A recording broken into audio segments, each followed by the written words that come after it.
नमस्कार, के news national के मंच पे आपका स्वागत है। देखते हैं राजस्थान की बड़ी खबरें। एक नजर हेडलाइंस पे।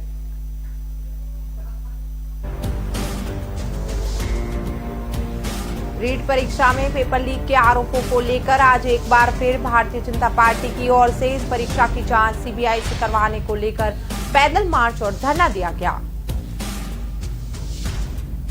थर्मल प्लांटों में कोयले की कमी को लेकर स्वायत्त शासन मंत्री शांति धारीवाल ने केंद्र सरकार पर निशान साधा। अपने आवाज पे जन सुनवाई के दौरान मीडिया से बातचीत में धारीवाल ने कहा है कि भारत सरकार का दिया हुआ संकट है। राजस्थान में वल्लभनगर और धरियावद विधानसभा सीटों पे 30 अक्टूबर को होने जा रहे उपचुनाव के लिए कांग्रेस ने 20 स्टार प्रचारकों के नाम की घोषणा की।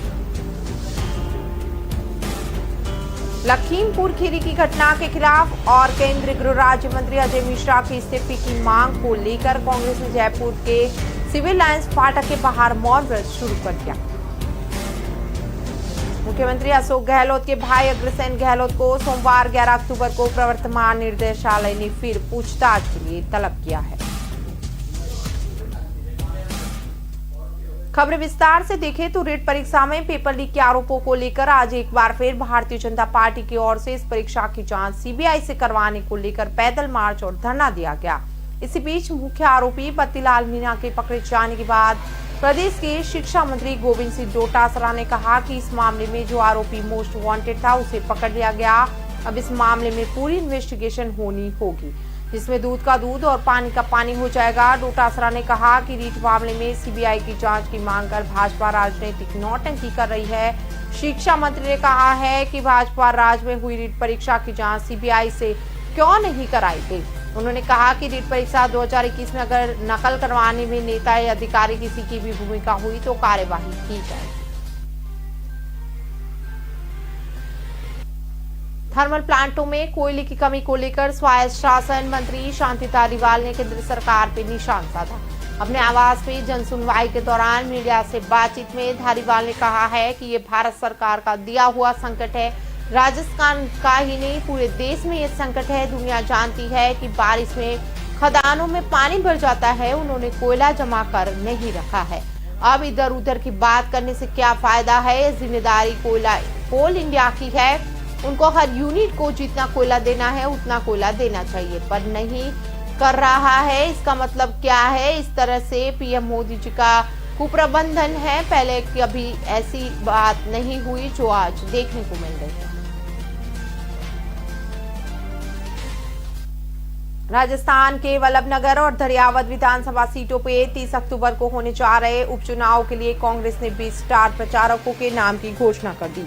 सूची में मुख्यमंत्री अशोक गहलोत, प्रदेश प्रभारी अजय माकन, पीसीसी चीफ गोविंद सिंह डोटासरा और पूर्व प्रदेश अध्यक्ष सचिन पायलट समेत 20 स्टार प्रचारक बनाए गए। सूची में इन 4 नेताओं के साथ सीडब्ल्यूडीसी मेंबर रघुवीर सिंह मीणा, मंत्री प्रताप सिंह खाचरियावास, उदयलाल आंजना, प्रमोद जैन भाया, अर्जुन सिंह बामणिया, अशोक चांदना, विधायक महेंद्रजीत सिंह सहित लोगों को शामिल किया गया।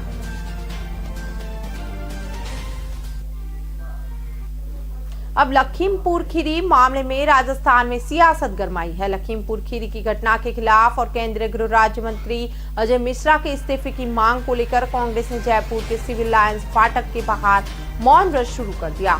मौन व्रत में कांग्रेस प्रदेशाध्यक्ष गोविंद सिंह डोटासरा, परिवहन मंत्री प्रताप सिंह खाचरियावास, सरकारी मुख्य सचेतक महेश जोशी सहित कई नेता शामिल हो रहे हैं। सीएम अशोक गहलोत भी मौन व्रत में पहुंच रहे हैं। कांग्रेस ने अजय मिश्रा के इस्तीफे की मांग करते हुए देश भर में अभियान चलाने का फैसला किया है। कांग्रेस नेता राजधानी जयपुर के सिविल लाइंस फाटक पर मौन व्रत कर रहे हैं। नेता और कार्यकर्ता सुबह 10 बजे से दोपहर 1 बजे तक 3 घंटे का मौन व्रत रखेंगे। सिविल लाइंस से धारा 144 होने के कारण फाटक के बाहर मौन व्रत पे बैठा जाएगा। कांग्रेस के संगठन महासचिव केसी वेणुगोपालन ने प्रदेश कांग्रेस को चिट्ठी भेजकर 3 घंटे मौन व्रत करने को कहा है। मुख्यमंत्री अशोक गहलोत के भाई अग्रसेन गहलोत को सोमवार 11 अक्टूबर को प्रवर्तन निर्देशालय ने फिर एक बार पूछताछ के लिए तलब किया। फर्टिलाइजर घोटाले में सीएम के भाई अग्रसेन को ईडी ने 2 सप्ताह के भीतर तीसरी बार पूछताछ के लिए बुलाया है।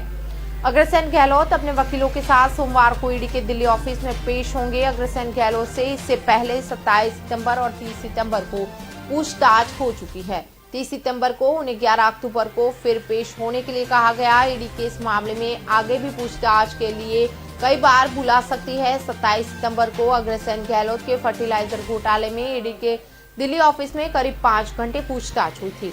पिछले साल जुलाई में अग्रसेन गहलोत के खिलाफ ईडी ने फर्टिलाइजर घोटाले में केस दर्ज किया। ईडी की टीमों ने अग्रसेन गहलोत के जोधपुर में फार्म हाउस और फर्मों सहित कई ठिकानों पे छापेमारी भी की। इस छापेमारी में ईडी ने फर्टिलाइजर एक्सपोर्ट से जुड़े दस्तावेज जब्त किए।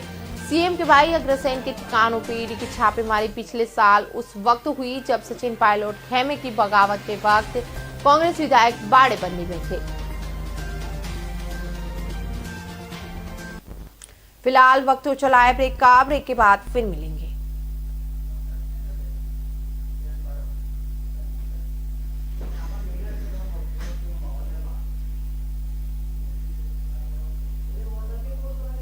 प्रीत अच्छा कर रहा है ना? हाँ ठीक है। फास्ट बॉलर बन जाएगा ना? मैडम इसका रनअप इतना छोटा है ना, फास्ट बॉलर बनना बहुत मुश्किल है। जो बोले तू रफ्तार नहीं पकड़ पाएगा सर उसको पलट दे। तेरा नन्हा सा रनअप बीच में आएगा। जिसने भी कहा है तूने गलत रास्ता चुना है, तेरा हंसता हुआ चेहरा मुन्ना तेरी खुद की किल्ली उड़ाएगा। तू किसे डराएगा? जा एक लॉकर में सबकी पकड़ पलट दे।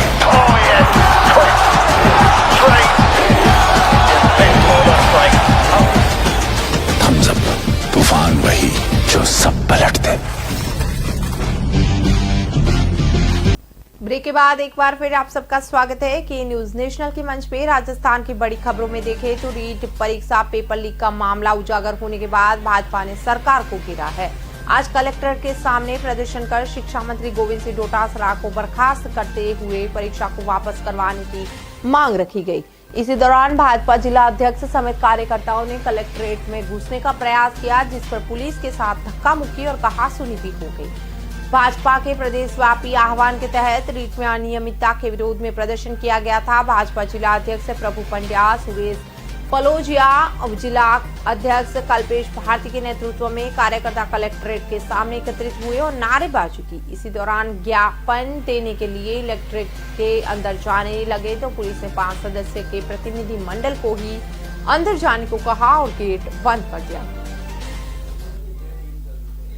परिवहन मंत्री प्रताप सिंह खाचरियावास सोमवार को केंद्र सरकार पे जमकर बरसे हैं। जनसेवक आपके द्वार अभियान के तहत वार्ड नंबर 49 में पहुंचे मंत्री प्रताप सिंह खाचरियावास ने केंद्र की बीजेपी सरकार पे निशाना साधते हुए कहा कि 1 साल के किसानों की सूद नहीं ली जा रही, उन्हें योजना बनाकर गाड़ियों से कुचला जा रहा है। खाचरियावास ने कहा कि सुप्रीम कोर्ट की दखल के बाद मामले पर कार्रवाई हुई है, लेकिन केंद्र सरकार इस पूरे मामले में अभी भी चुप्पी साधे हुए है। अब देश की जनता जान चुकी है, जब तक केंद्रीय गृह राज्य मंत्री अजय मिश्रा का इस्तीफा नहीं होता तब तक कांग्रेस का विरोध जारी रहेगा।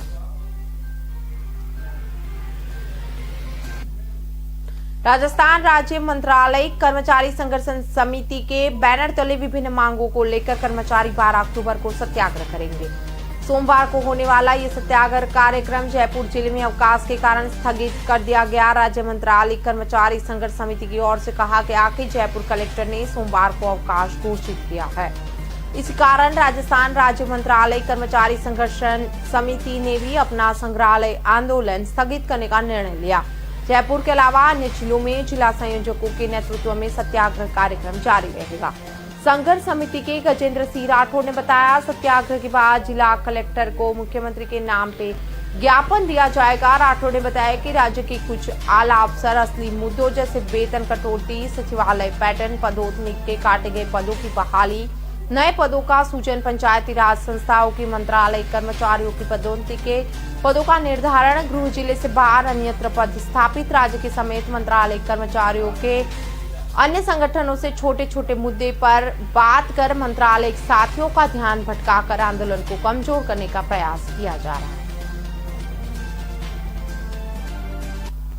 केंद्रीय कृषि राज्य मंत्री कैलाश चौधरी ने गुजरात प्रवास के दौरान प्रवासी राजस्थान से ये वादा किया है कि अगले वोट मांगने आने से पहले बाड़मेर से मुंबई की रेल सेवा शुरू हो जाएगी। उन्होंने कहा, रेल सेवा शुरू करने के बाद ही वोट मांगने आएंगे, अन्यथा मैं वोट मांगने आपके पास नहीं आऊंगा। गौरतलब है कि 2018 के विधानसभा चुनाव में अमित शाह ने बालोतरा विधानसभा चुनाव की रैली के दौरान भी वादा किया था कि लोकसभा के पहले यह रेल सेवा शुरू होगी। बाड़मेर जिले के लोग पिछले कई सालों से बाड़मेर से मुंबई रेल सेवा शुरू करने की मांग कर रहे हैं।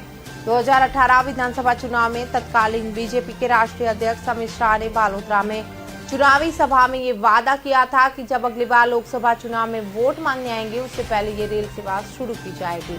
लेकिन 3 साल बाद भी रेल सेवा अभी तक शुरू नहीं हो पाई। 10 अदानी समूह को मिली जयपुर एयरपोर्ट की चाबी। देश के 12वें बड़े एयरपोर्ट में शुमार जयपुर अड्डे का संचालन अब अडवाणी समूह को मिल गया है।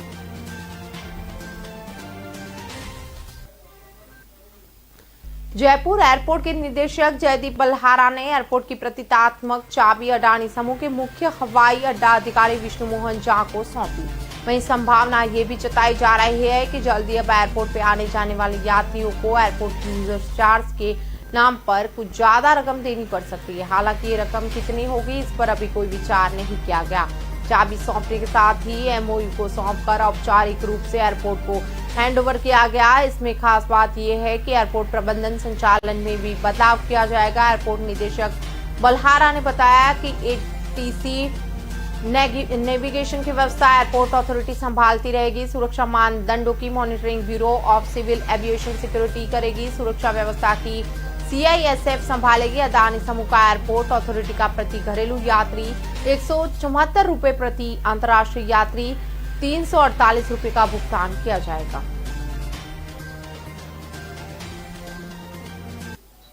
फिलहाल वक्त हो चला है ब्रेक का। ब्रेक के बाद फिर मिलेंगे।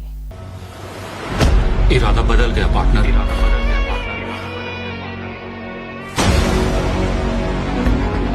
अब ये मेरा।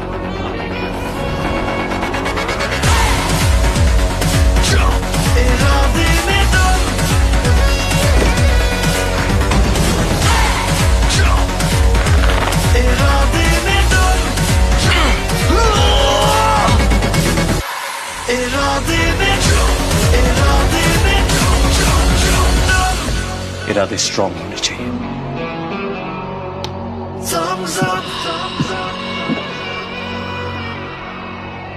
तू नहीं समझेगा। ब्रेक के बाद एक बार फिर आपका स्वागत है। राजस्थान की खबरों में आगे बढ़े तो राजस्थान में अब खाद्य संकट, बिजली, कोयला और सिंचाई के पानी के संकट से जूझ रहा है। राजस्थान अब किसानों को बुवाई के लिए काम आने वाली DAP खाद की कमी से भी रूबरू होने लगा है। रबी फसल की बुआई का समय है, ऐसे में किसान बहुत परेशान नजर आए। राजस्थान में किसानों को DAP खाद नहीं मिल पा रही। इस खाद के लिए अलग अलग जिलों और कस्बों में क्रय विक्रय सहकारी समिति और उनके डिपो पर लंबी लंबी कतारें लगती रही है।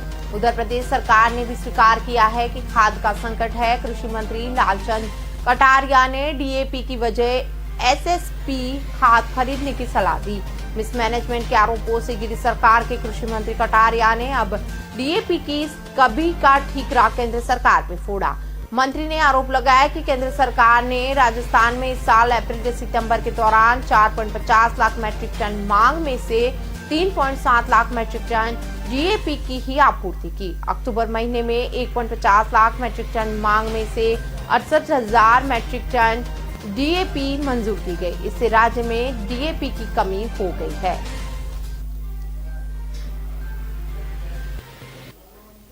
आयकर विभाग की टीम ने राजधानी जयपुर के एक बड़े होटल समूह पे छापेमारी की कार्रवाई को अंजाम दिया। मामला मुंबई के डिप्टी CM अजित पवार और उसके सहयोगी से जुड़ा हुआ बताया जा रहा है। मुंबई आयकर विभाग की टीम ने मुंबई के साथ जयपुर में भी होटल समूह के ठिकानों पे छापेमारी की कार्रवाई की। होटल फेयरमाउंट और एक अन्य होटल से जुड़े व्यवसायिकों के ऑफिस और आवास पर छापेमारी की जा रही है। राजस्थान में राजनीतिक संकट के समय होटल फेयरमाउंट पे कांग्रेस के विधायकों की बाड़ेबंदी की गई थी। बाड़ेबंदी के समय से ही आयकर विभाग की टीमें टैक्स चोरी के दस्तावेज लुटा रही है। छापे में बड़ी संख्या में कई दस्तावेज भी मिले। वित्तीय लेन देन से जुड़ी पर्चियां और जमीन के निवेश के प्रमाण पत्र भी नजर आए। कुछ राजनीतिक नेता पर भी आने वाले दिनों में गाज गिर सकती है। प्रदेश में कोयले की कमी और पावर प्लांट्स के ठप पड़ने से पैदा हुए बिजली संकट से हल्की राहत के संकेत मिलने लगे। कुछ यूनिट में प्रोडक्शन शुरू होने के साथ ही कोयले की सप्लाई भी बढ़ गई। ऐसे में यह निर्णय लिया गया है कि प्रदेश में रोटेशन के आधार पर बिजली कटौती की जाए, यानी एक इलाके में कटौती होती है तो दूसरे इलाके में बिजली सप्लाई की जाएगी।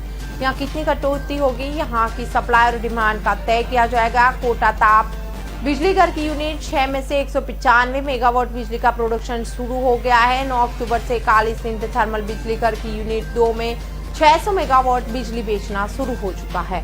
राजस्थान में 10 अक्टूबर को बिजली की उपलब्धता में कुछ सुधार हुआ। इसके औसतन मांग और अधिकतम मांग में कमी दर्ज हुई है। प्रदेश में 9,353 मेगावाट बिजली उपलब्ध हुई, जबकि 10,639 मेगावाट की औसतन मांग और 12,000 मेगावाट की अधिकतम मांग रही थी। राजस्थान में कोरोना संक्रमण के कम होते आंकड़ों के बीच गहलोत सरकार ने कोरोना की नई गाइडलाइन जारी की। इस गाइडलाइन के अनुसार शर्तों के साथ धार्मिक स्थल खोलने की अनुमति दी गई है, जिसके साथ अभी सभी प्रकार के मेलों का भी आयोजन कोरोना प्रोटोकॉल का पालन करते हुए किया जाएगा। गृह विभाग की ओर से जारी किए गए गाइडलाइंस में कहा गया कि कोविड-19 संक्रमण के पॉजिटिव मामलों में निरंतर गिरावट दर्ज की जा रही है, लेकिन संक्रमण अभी पूरी तरह से समाप्त नहीं हुआ। इसलिए आम जन की ओर से कोविड उपयुक्त व्यवहार, प्रोटोकॉल और टीकाकरण के साथ साथ मास्क का अनिवार्य उपयोग, सैनिटाइजेशन, 2 गज की दूरी और बंद स्थानों पे उचित वेंटिलेशन का ध्यान रखना अति आवश्यक है। अक्टूबर में पेट्रोल डीजल के दाम लगातार बढ़ रहे हैं। सरकारी तेल कंपनियों ने सोमवार को लगातार 7वें दिन पेट्रोल और डीजल के दामों में बढ़ोतरी की। ऐसे में अक्टूबर में एक बार 11 दिन में 10 बार पेट्रोल डीजल की कीमतें बढ़ी है, जिसके बाद जयपुर में डीजल की कीमतें 38 पैसे और पेट्रोल की कीमत 31 पैसे प्रति लीटर का इजाफा हुआ है। इसके बाद जयपुर में 1 लीटर पेट्रोल 102 रुपए 69 पैसे, जबकि पेट्रोल 111 रुपए 54 पैसे प्रति लीटर की कीमत पे पहुंचा है, जो अब तक के इतिहास में सबसे अधिक है। अमेरिकी बाजार में ब्रेड फूड $83.53 प्रति बैरल पे बंद हुआ। ये 3 साल में कच्चे तेल का उच्चतम स्तर है। इससे पहले अक्टूबर 2018 में कच्चा तेल $83 के पार गया था। ऐसे में माना जा रहा है कि पेट्रोल डीजल के दामों में जो ज्यादा बढ़ोतरी होने की संभावनाएं बनी हुई है। दरअसल कच्चे तेल के बाजार में इस दिनों जबरदस्त तेजी है। एक और कच्चे तेल की मांग बढ़ने जा रही है, दूसरी ओर इसकी सप्लाई का सही इंतजाम नहीं किया गया। इसी वजह से कल अंतर्राष्ट्रीय बाजार में WTI क्रूड की कीमतें करीब 2.5% तक चढ़ गई।